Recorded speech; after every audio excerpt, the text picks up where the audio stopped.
Bonjour tout le monde. Aujourd'hui je vous fais une petite vidéo qui va être, je pense, assez intéressante. Je vais vous montrer comment rentrer dans le mode service. Le mode service, c'est quoi? C'est le mode qu'utilise Tesla lorsque vous allez au service center pour faire des resets, des mises à jour, etc. Pour toucher au tout ce qui est système de climatisation, etc., etc., etc. Je vais vous montrer comment ça marche. Alors, je vous déconseille de toucher quand même. On peut regarder ce qu'il y a dans le menu, mais de fouiller dedans, parce que mine de rien, c'est un mode service et Tesla, c'est en permanence ce que vous faites avec votre voiture, hein, d'accord? Ils savent comment vous conduisez, etc. Ils récoltent les données.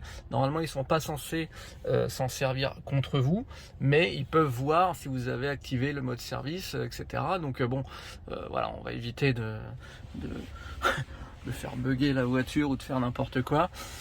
Donc voilà. Alors je vous montre ça, on va le faire un peu en live, hein, parce que je suis allé une seule fois dedans, donc on va le faire en même temps. Donc comment on fait? Déjà, on va dans le menu ici de la voiture. Ok. Vous allez dans logiciel, vous arrivez ici. Là, vous maintenez appuyé sur le nom de la voiture. Vous maintenez appuyé, d'accord, comme ça. Ici, vous avez ce petit pavé qui apparaît qui vous demande de saisir le code d'accès. Le code d'accès, c'est service. Service. Ok. Alors là, qu'est-ce qu'elle vous dit, la voiture? Elle vous dit que vous allez entrer dans le mode entretien et que seules les personnes habilitées peuvent le faire. Évidemment, je ne suis pas habilité, donc je le fais. Voilà. Donc là, qu'est-ce qui se passe? Vous avez vu, il y a tout un encadrement rouge qui s'est allumé et vous êtes en mode service. Et là, c'est super intéressant parce que vous allez avoir plein de trucs sur votre voiture. Vous avez le VIN, vous avez l'odomètre avec le nombre de kilométrage, vous avez 35 571, le firmware, etc. Votre option. Donc moi, j'ai aucune option, c'est le full service driving, c'est la base, quoi, c'est le premier niveau. Et vous avez ici plein de choses, vous voyez. Vous pouvez break burnishing, je pense, je sais pas exactement ce que c'est. Dites-le moi dans les commentaires. Je pense que c'est pour nettoyer peut-être les plaquettes de frein ou alors les roder peut-être. Je sais pas exactement. Vous avez un truc là, vous voyez, service alerte aussi. Si j'appuie dessus, je m'aperçois que j'en ai une alerte active. Vous avez les alertes récentes, mais qui ont été les dernières alertes, et vous avez les alertes actives. Et là, vous voyez, mon alerte active, c'est quoi? C'est en fait le niveau de lave-glace qui est bas. Donc j'appuie ici, je fais dérouler le menu et ça me dit faible niveau de liquide lave-glace. Et en effet, quand je démarre la voiture, j'ai le message faible niveau de lave-glace.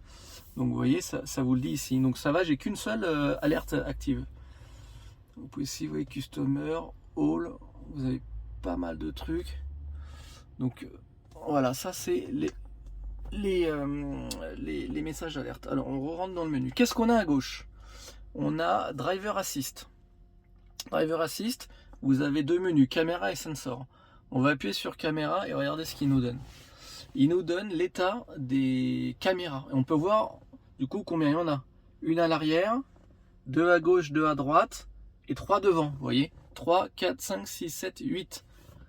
Il y en a 8. Leur statut est vert. In use, il y en a bien 8. Tout est vert, hein, vous voyez. Le CU fonctionne bien, tout va bien. Le GPS... comment on dit, la voiture capte bien le GPS, donc c'est plutôt sympa. Alors là on a des trucs pour resetter, etc. Faut pas y toucher, hein. Clairement on va toucher à rien, on va juste regarder l'état de la voiture pour vous montrer un petit peu les menus. On revient là, ici on a quoi? On a sensor, vous voyez, les sensors, elles vous indiquent un peu tout le routage des sensors. Donc ça c'est les câblages des radars, parce que je vous rappelle que cette voiture là j'ai les radars avant et arrière. C'est pas la Tesla Vision sur ce modèle là. J'ai encore les radars et j'en suis bien content d'ailleurs. Donc les capteurs à ultrasons, et j'en suis vraiment content parce que autant dire que le Tesla Vision, c'est pas encore au point. Ensuite, on va aller ici. Qu'est-ce qu'on a? On a infotainment, connectivité. Vous voyez, alors connectivité, donc là c'est les antennes, antenne primaire, antenne secondaire, vous voyez, salle connexion, parce qu'il y a une puce 4G dans la voiture, donc ça vous donne tout. Tout est vert, donc déjà c'est bon signe. Hein. Vous voyez, tout est vert. Ensuite, on a la batterie haute tension.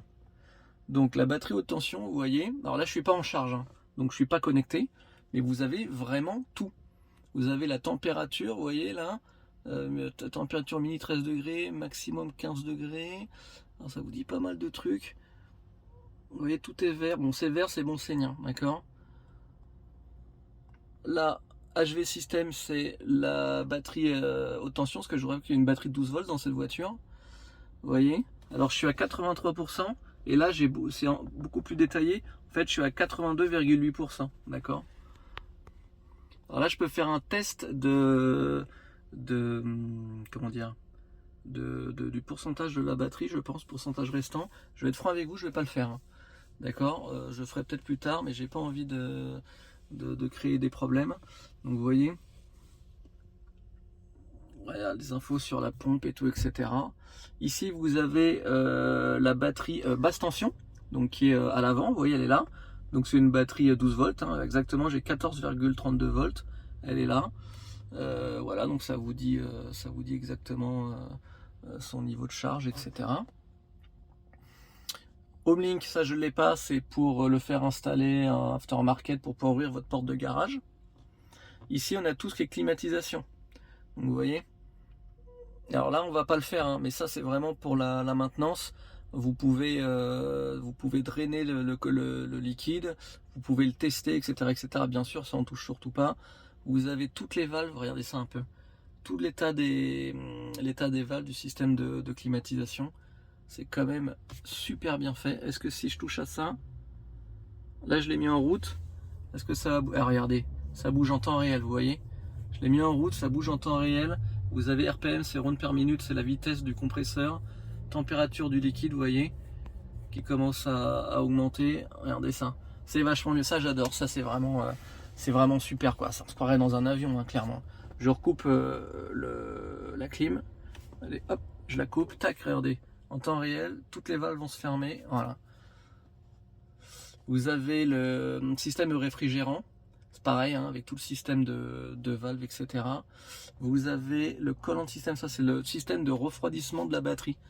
Vous voyez? C'est pas mal, hein, avec le radiateur à l'avant là de votre voiture. Vous l'entendez des fois quand vous êtes en supercharge. Donc là, en ce moment, on s'aperçoit que le liquide est en train de circuler dans la voiture. Hein. C'est quand même très bien fait. Ensuite, vous avez le système. Alors ça, c'est quoi? Ça ressemble à plutôt un amortisseur. En fait, c'est la direction. Vous voyez? Si je tourne, alors là, le volant est dur, hein, la direction n'est pas activée. Vous voyez? En temps réel, j'ai l'angle de direction. Donc, on peut tout calibrer. Bien entendu, je le fais pas. Hein. Je touche à rien. Mais pour la maintenance, ils peuvent tout faire. Et ici, vous avez au niveau de vos fenêtres. Donc Windows, on regarde. Vous voyez, si j'ouvre, hop, j'ouvre ma fenêtre, qu'est-ce qui se passe ici? Vous voyez, calibrate window, fully open, switch state, preset. Là, j'appuie sur le switch, clac. Vous voyez, le switch, hop, quand j'appuie dessus, et là, la fenêtre est fermée. Regardez, poum, l'état de la fenêtre fermée. Vous avez ça sur les quatre fenêtres. C'est voilà, c'est vraiment super. Donc c'est un peu tout ce qu'on a là sur les menus. Bon voilà, c'est un peu un truc d'information, hein, c'est sympa. Moi ce que j'aime bien, c'est voir un petit peu le système de refroidissement de la batterie. Ça c'est sympa à voir quoi. C'est un petit peu technique, mais bon c'est vraiment sympa. Donc voilà, ça c'était pour vous présenter ce petit menu maintenance mode. Pour sortir, on clique ici. Alors on maintient. Hop, et on est sorti du menu, la voiture revient à son état d'origine, et voilà, donc ça, c'est sympa. Alors, n'y touchez pas, hein. Vous pouvez regarder comme j'ai fait, par curiosité, mais vous lancez pas dans un drainage du système de refroidissement ou quoi. Je vous dis pas que ça va fonctionner ou pas, ou que ça va se mettre à couler, je pense qu'il faut ouvrir le circuit, mais voilà, il faut pas que vous soyez embêté après par Tesla si vous avez une panne suite à ça. Ils vont vous dire, mais pourquoi vous êtes allé trifouiller là-dedans? Potentiellement, vous pouvez perdre la garantie. Hein. Donc voilà. Voilà, j'espère que ça vous a plu cette petite vidéo sur le service mode, et je vous dis à bientôt.